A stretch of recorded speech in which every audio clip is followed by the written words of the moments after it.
Yo ho, marineros de agua dulce, bienvenidos a la vida de un pirata. Aborden mi navío, pero les advierto que este no es lugar para temerarios. Si quieren formar parte de esta tripulación, primero deben de conocer todos los aspectos que forman parte de la vida de un pirata. Despreocúpense, yo les iré dando los datos uno por uno. Datos que les serían útiles para sobrevivir en esta vida.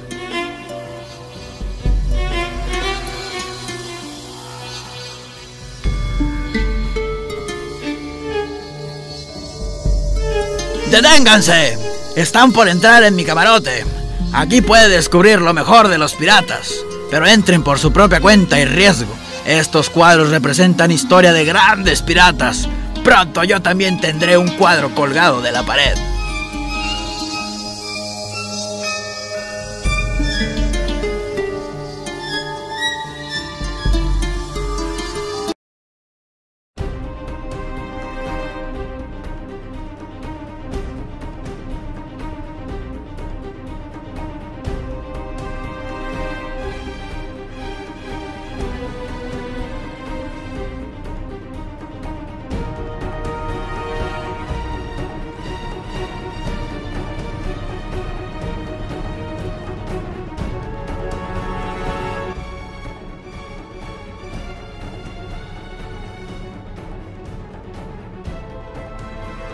Con el beneplácito de la corona española, estos piratas funcionaron como defensa de las costas peninsulares a la vez que se enriquecían con su actividad. España contó con el uso de estos hombres, quienes actuaron con patente de corso del monarca en turno. El rey Felipe III, quien en 1601 autorizó el uso de patentes de corso contra los ingleses que atacaban sus galeones, pero el rey Felipe IV en 1621 promovió una ordenanza para regular la actividad corsaria. Con esto los piratas obtenían una gran parte del botín, mientras que la corona se quedaba con el quinto real. Además, con ello se tenía una flota más efectiva, sin gastar tanto. En su artículo Un oficio español, pirata y corsario, para la revista Historia de Iberia Vieja, Jesús Callejo señalaría que a estos corsarios se les conocía como los guardacostas, porque su misión principal era salvaguardar las costas españolas de cualquier intromisión extranjera, en tiempos de paz, pero al estallar una guerra se les conocía como corsarios. En los siglos XVIII y XIX provocaron una guerra conocida con el mote de la Guerra de la Oreja de Jenkins. Este nombre se deriva de que uno de ellos, Julio León Fandiño, quien apresó la nave del contrabandista inglés Robert Jenkins en 1731 en la costa de Florida, al atrapar al navío, Fandiño le cortó la oreja a Jenkins, al mismo tiempo que decía: «Ve y dile a tu rey que lo mismo le haré si a lo mismo se atreve». Este es un testimonio del mismo Jenkins. Jenkins denunció el caso ante la Cámara de los Comunes, con la oreja en la mano, por lo que España se vio obligada a declarar la guerra el 23 de octubre de 1779. Hubo muchos piratas españoles notorios. En 1752 se le otorgó una patente de corso al jefe de escuadra Pedro Messía de la Cerda, para que limpiara las aguas del Caribe de piratas holandeses que atacaban navíos españoles. El alférez Agustín de Matute, quien estaba al frente del navío Real Saeta, causó estragos en la península de Yucatán y Veracruz. Capturó contrabandistas de todas las naciones, incluso españoles. Antonio Barceló, conocido como el Capitán Tony, era un corsario mallorquín, teniente de la Armada Española, operaba en el Mediterráneo. En la presente cápsula hablaremos de uno de estos piratas españoles, donde les hablaré de su vida. Ahora conocerán al hombre que estuvo de activo a principios del siglo XIX. Puede que sea el pirata español más famoso de todos los tiempos. Este personaje es Benito de Soto. A continuación conocerán su biografía. Acompáñenme en este recorrido.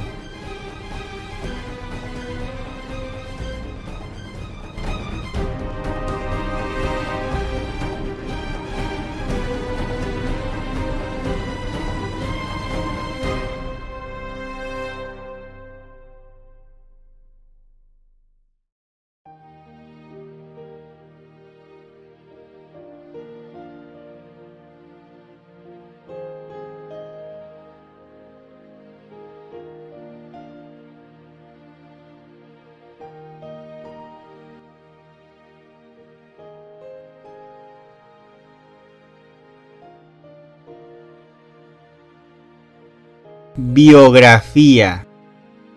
Nació en Pontevedra el 22 de marzo de 1805, en el barrio de La Mureira.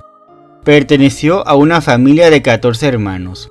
Su padre, Francisco de Soto Franco, estuvo casado en 2 ocasiones. La primera con Manuela Aboal y después con su sobrina carnal, Lorenza Aboal. Benito fue el tercero de los 8 hijos del segundo matrimonio de su progenitor. Este pontevedrés, nacido en una familia numerosa, aprendió a navegar gracias a su padre, quien le enseñara.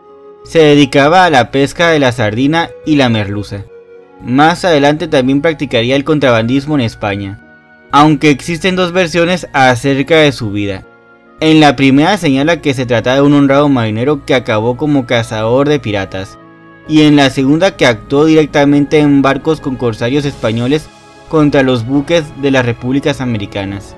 Lo que sí es un hecho es que la familia se dedicaba a la marina pesquera, pero debido a la situación precaria por la que pasaba la comunidad había actividades ilegales, mismas que eran un recurso de subsistencia. Así que probablemente Benito de Soto se dedicara al contrabandismo en un modo clandestino. Esta época estuvo caracterizada por las guerras napoleónicas. 3 meses después del nacimiento de Benito se libró la batalla de Trafalgar, la cual le dio el dominio absoluto del mar a los ingleses durante el siglo XIX. Algunos años después ingresaría en la matrícula del mar, misma donde desertaría, para trasladarse al Caribe, donde se especula si ejerció como contrabandista en Cuba o como pirata en la isla de Tortuga. No se sabe bien a lo que el hombre se dedicó en esos años, pero es seguro que en el año de 1827 sería el segundo contramaestre del bergantín brasileño o Defensor de Pedro, la cual era utilizada tanto para acciones bélicas valiéndose de la guerra entre Argentina y Brasil de entre 1825 y 1828, así como para el comercio de esclavos. En su calidad de segundo contramaestre de la tripulación del Defensor de Pedro, dejó muy en claro su autoridad. Mezclaría su dureza e inteligencia con la que se ganaría el respeto de la mayor parte de la tripulación. Al frente del mismo se encontraba el capitán Pedro Maris de Sousa Sarmiento, un oficial retirado de la Armada Imperial de Brasil. En este periodo de Soto se hizo llamar Benito Barredo. En la tripulación también figuraban otros españoles, 2 gallegos, Miguel Ferreira y Nicolás Fernández, mejor conocido como Juan Caro, y un vasco de Mundaca, a quien le decían el Vizcaíno. Esta embarcación cubría la ruta desde Río de Janeiro al Golfo de Guinea, lugar donde recogía a los esclavos en el establecimiento portugués de São Jorge da Mina, en la bahía de Onic, la Costa de Oro, el principal puerto esclavista del África Atlántica. Para el 22 de noviembre de 1827 zarparían en expedición, la cual sería el comienzo de Benito de Soto. Es aquí donde se convertiría en uno de los piratas más sanguinarios en la historia. Su plan era amotinarse al momento que el bergantín estuviera cargado de esclavos, provenientes de África, y llevarlos a Cuba para venderlos ahí. Pero por un conflicto a bordo adelantó el golpe. Al final solo quedaron 22 hombres como tripulantes, de entre varias naciones, en especial españoles, franceses y portugueses. Así es como se dieron los hechos. En medio de la travesía, De Soto se hizo con la confianza de parte de la tripulación. El 3 de enero de 1828 llegarían a su destino en África. Para la noche del 26 de enero, mientras el capitán Sousa Sarmiento se encontraba en tierra, se amotinaron en contra suya, al grito de "¡Abajo los portugueses!". Uno de estos, el cabo de guardia Manuel José de Freitas, fue apuñalado gravemente en el costado, pero no fue rematado. Miguel Ferreira, uno de los cabecillas, propone matar a todos los portugueses rendidos. Al final optaron por dejarlos en tierra firme, con la excepción de los 8 que consideraron como más útiles. Levaron anclas y se lanzaron de lleno a la piratería tras haber rebautizado el buque como la Burla Negra, aunque hay autores que señalan que el nombre del navío cambió después de que abordaron al The Morning Stars. Después del motín, De Soto nombraría como su segundo de a bordo al francés Víctor de Saint-Cyr, alias Francisco Ricardo o Francisco Victorio, a quien Benito llamaba Barbazán. Este hombre afirmaba ser familiar del Laurent de Gouvion Saint-Cyr, mariscal de Napoleón. Los brasileños José dos Santos y Nicolás Fernández eran de la máxima confianza de Soto. Eran los capitanes de presa, primero y segundo respectivamente. Dos Santos, el único sentenciado en rebeldía, es un íntimo confidente y uno de los cabecillas del motín. En cuanto a Fernández, él confiaría en él para la delicada misión de poner a buen recaudo lo más valioso del botín en Pontevedra. Manuel Antonio Rodríguez, el piloto, continuaría en su puesto, a pesar de que no apoyó la rebelión. Por esta razón sufriría todo tipo de vejaciones. Más adelante sería el actor principal de la entrada de los piratas en La Coruña, aunque nunca sería de la plena confianza de Soto ni de José dos Santos.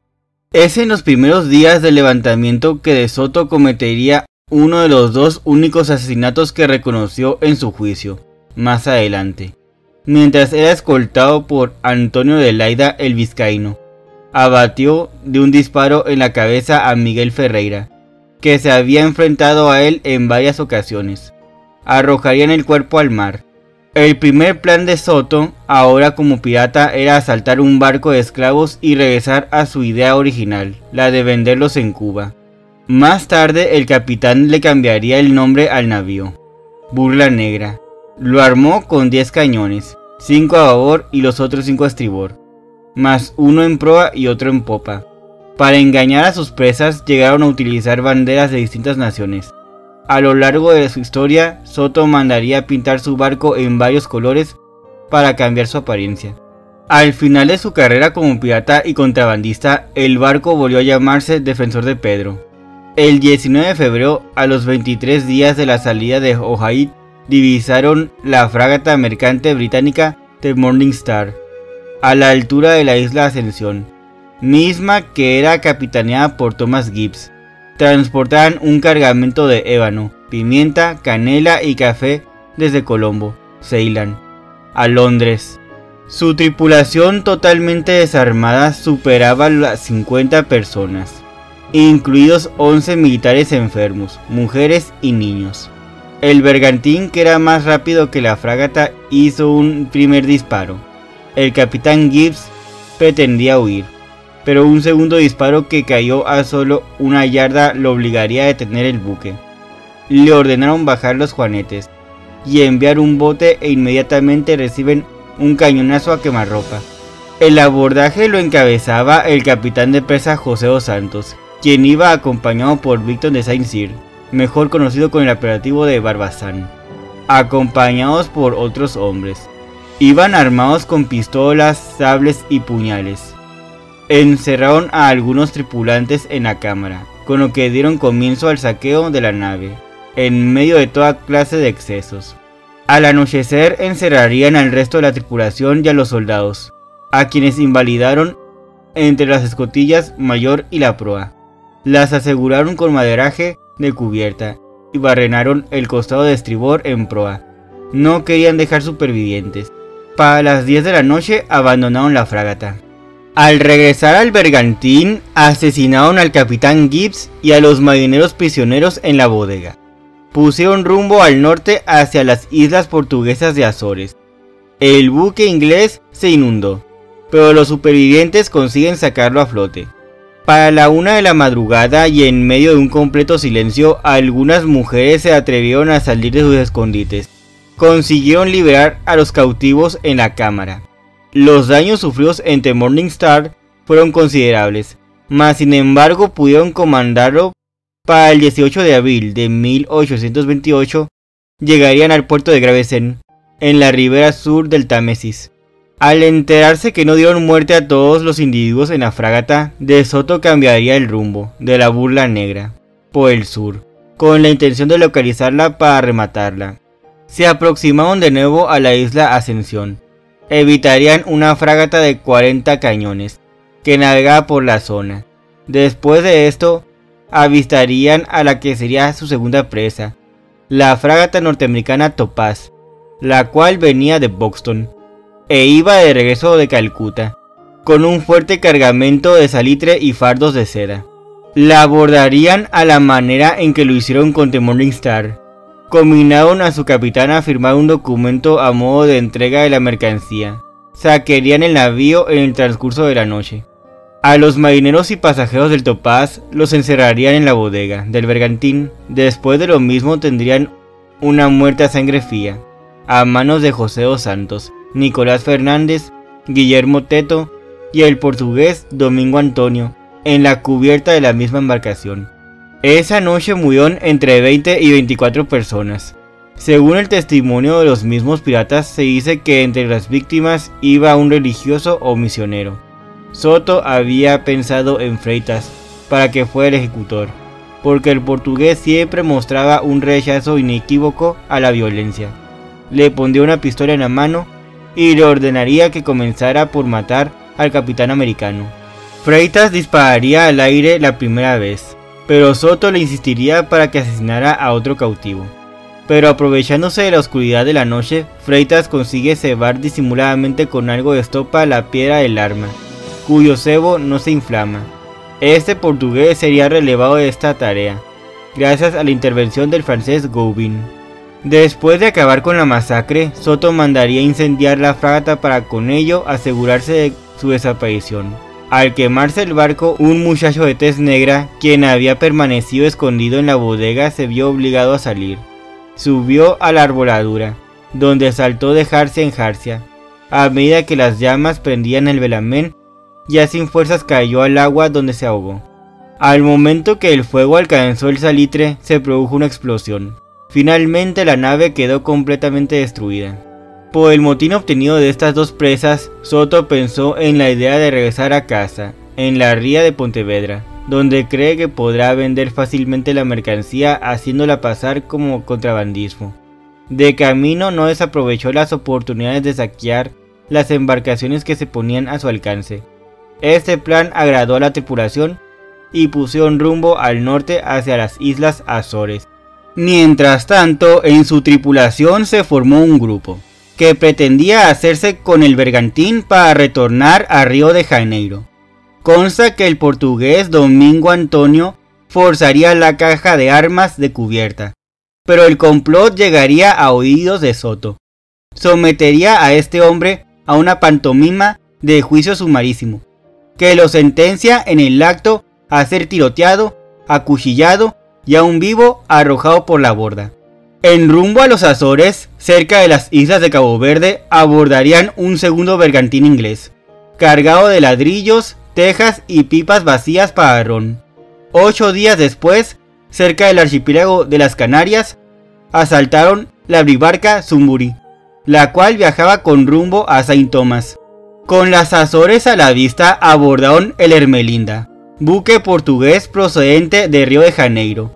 Ya en las proximidades de la costa española también asaltaron otro bergantín inglés, el New Prospect. La burla negra fondearía lejos en el cabo oeste de la ensenada de Beu, llamado Caballo de Beu, antes de llegar a Pontevedra, el 10 de abril, bajo pabellón inglés.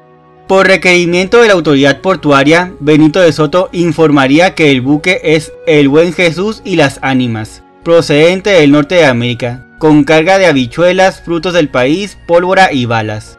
Desembarcaría al anochecer del día siguiente. Al parecer, el hombre depositó lo más valioso de su botín en esta ciudad. Las incógnitas son en dónde y qué fue de dicho tesoro. En el siglo XIX y principios del XX, se señala insistentemente la Casa de las Campanas como el escondite de dicho tesoro. Incluso se le bautizó como la Casa del Tesoro, en el Moreira de la Barca, pero nunca se encontró nada. Al cumplir sus objetivos en Pontevedra, zarparían hacia La Coruña, para vender el resto de la mercancía. Con el fin de asegurar el éxito de dicha operación, acometió dos acciones. Primero, centrada en la tripulación. Segundo, relativo a la documentación legal del navío. Hacia un tiempo, De Soto comenzaría a sospechar que la fidelidad de algunos de los miembros de su tripulación no estaba con él. Recelaría de que a la primera oportunidad que se les presentase hablaran claro sobre el bergantín y su carga. Sospechaba de 3 personas: el único marinero del Topaz, del que se habían compadecido, el cocinero Juan y el negro Joaquín. Ordenaría asesinarlos. Los verdugos serían José de Santos, Nicolás Fernández y Domingo Antonio. Después, y para evitar tener problemas con el desembarco de la mercancía robada, crearían una bitácora falsa, para justificar el porqué de su cargamento. También le harían ciertas averías a la nave, para simular que pasaban por una tempestad en alta mar. Uno de sus hombres se haría pasar por un capitán español. Los portugueses a bordo serían forzados a guardar silencio, para guardar las apariencias. Entrarían con el bergantín al puerto, bajo pabellón del Imperio brasileño, el 26 de abril, con las bombas de achique en funcionamiento para así llamar aún más la atención sobre su supuesta embarcación maltrecha, con grandes penalidades. Lo que hubo de discreción y sigilo en Pontevedra, lo habrá de aparatosidad en La Coruña, donde Benito de Soto se enfrentaría a la huida de su hombre de confianza, Nuño Pereira. Más adelante, en Cádiz, los inspectores no pusieron objeción alguna a la documentación amañada ni prestaron atención a los numerosos indicios de ilegalidad en la mercancía y tripulación. La facilidad con la que se desarrollaron los trámites de entrada y la prontitud con que se descargó el botín no se explican sin la existencia de autoridades sobornadas. Ya después zarparían con rumbo al sur. Es a la altura de Lisboa que Benito de Soto le informaría a los suyos su intención de dirigirse a Gibraltar. Para el 9 de mayo de 1828 vislumbrarían luces del faro de San Sebastián desde la isla de León en la bahía de Cádiz. Tomarían por Tarifa mucho más al sur. Pensarían haber llegado al estrecho de Gibraltar y embarrancan en la playa de Santa María, entre la fortaleza de la Cortadura y el ventorrillo del Chato. Aquí serían encontrados por el vicecónsul inglés J.M. Bradbury, así como otras autoridades, quienes ofrecieron ayuda misma que sería rechazada. Después de esto, Soto se pondría en contacto con un traficante de efectos navales, de nombre Ramón Sánchez, quien compró el bergantín, para desguace por 20.000 reales de vellón. El pago sería al contado, previo informe al Tribunal de Guerra, sobre la legalidad de la operación. No existe tal informe, por lo que la venta no llegó a formularse. Es decir, que en Gibraltar, Soto intentó vender el navío y los objetos de valor con los que se hizo con sus múltiples asaltos. Intentó deshacerse de los portugueses y franceses que conformaban su tripulación, y solo quedarse con los españoles. Fueron detenidos en La Coruña y enviados a Cádiz, donde fueron enjuiciados. Soto fue enviado a la horca en 1830, en Gibraltar, bajo los delitos de saqueo a media docena de embarcaciones y 75 asesinatos.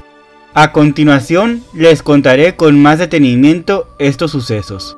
La tripulación se andaría a sus anchas en Cádiz por varios días. Benito de Soto acabaría por hacerse notar por su comportamiento impropio, debido a que derrochaba el dinero. Después, varios miembros de la embarcación serían citados por la justicia, para rendir cuentas. De Soto, así como José Santos, Nicolás Fernández y Antonio de Layda, se darían a la fuga. Eso provocaría el arresto inmediato de los restantes. Soto se dirigió a Gibraltar, Santos a Génova y los dos últimos a La Coruña. Fernández y de Layda serían capturados y regresados de regreso a Cádiz, mientras que a Soto y Santos el tribunal los juzgaría en rebeldía. Para el 19 de noviembre de 1829 se reuniría el Consejo de Guerra en San Fernando, Cádiz. Para el 3 de diciembre se dictaría sentencia. 12 fueron condenados a la horca, 5 a prisión perpetua y 1 sería absuelto. Entre los que fueron condenados a prisión se encontraba el marinero portugués Manuel José de Freitas, quien declaró haber sido sorprendido y forzado a unirse a la tripulación. Al momento que se dio el motín en la costa de Mina, también diría que en el mismo acto recibió una herida de consideración en un costado. Lo mismo afirmarían varios testigos, incluso el hombre mostraría la cicatriz que conservaba de aquel suceso. En su declaración también mencionaría el episodio donde De Soto lo elegiría para que diera una cruel muerte al capitán y marineros del Topacio, acción a la que se negó bajo el riesgo de perder su vida. Por estas declaraciones la corte decidió imputar su condena. Solo le darían 10 años de prisión. En el presidio sería acompañado por sus compañeros Cayetano Ferreira, José Antonio Silva y Antonio Joaquín. El único que sería absuelto sería el hombre de raza negra, conocido como Joaquín Palabra. A 8 de los condenados a muerte decapitarían sus cuerpos, con el fin de exponer sus cabezas a manera de ejemplo de lo que podía ocurrirles a otros hombres si optaban por esta vida. El 14 de diciembre se aprueba la sentencia, misma que debía ejecutarse en la plaza de Cádiz. Sería el 2 de enero de 1830 que los prisioneros fueron trasladados desde su prisión en la Real Cárcel de Cádiz para su ejecución en el glacis de la Puerta de Tierra, misma que debían presenciar los 6 reos con pena de prisión perpetua. Estos 6 hombres serían devueltos a la Casa de 4 Torres el 23 de enero para dar cumplimiento de sus penas.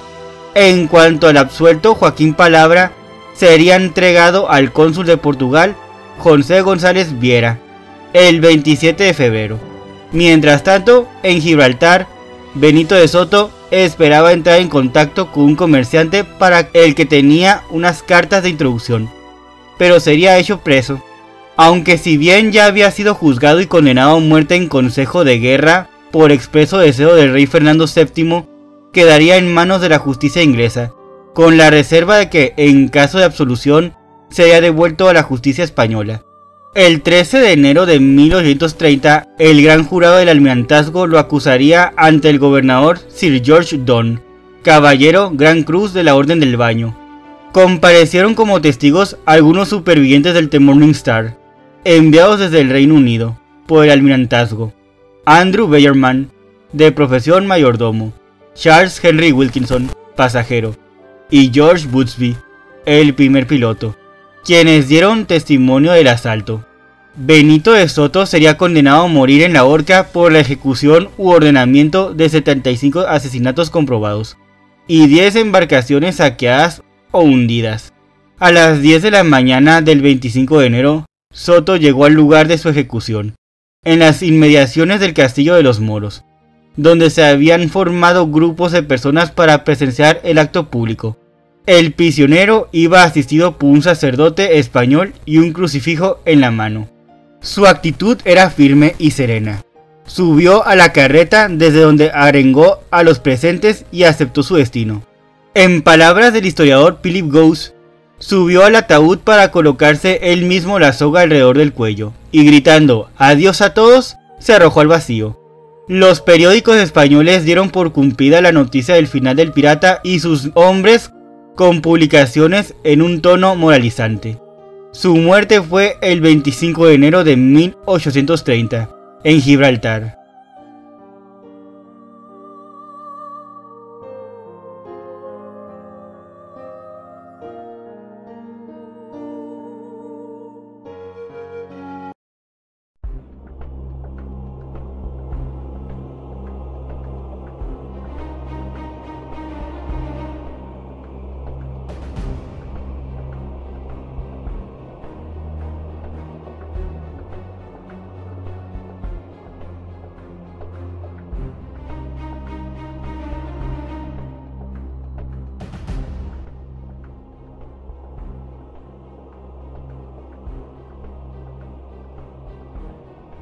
En conclusión, Benito de Soto Aboal pasaría a la historia como uno de los piratas más crueles, ya que por sus acciones anteriormente mencionadas fue acreedor a una vasta lista de mitos y leyendas negras en torno a su figura.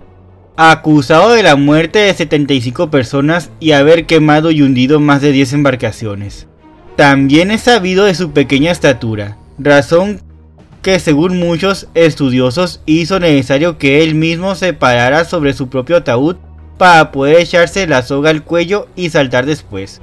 Podemos suponer que ya tendría conocimiento de cuál sería su destino. Esto debido a que desde los 14 años ya era un reconocido contrabandista en su poblado.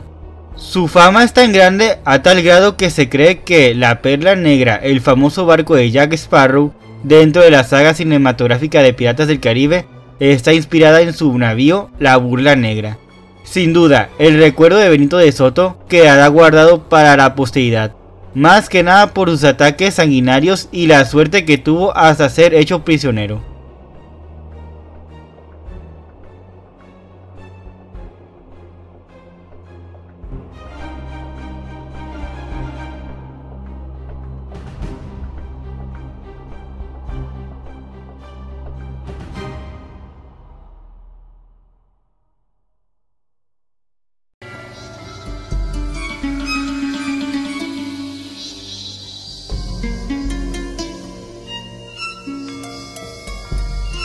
Ahora que conocen las grandes hazañas de nuestros compañeros piratas, ¿qué esperan ustedes mismos para crear sus propias hazañas? Recuerden que los marinos crean historias y con los piratas nacen las leyendas.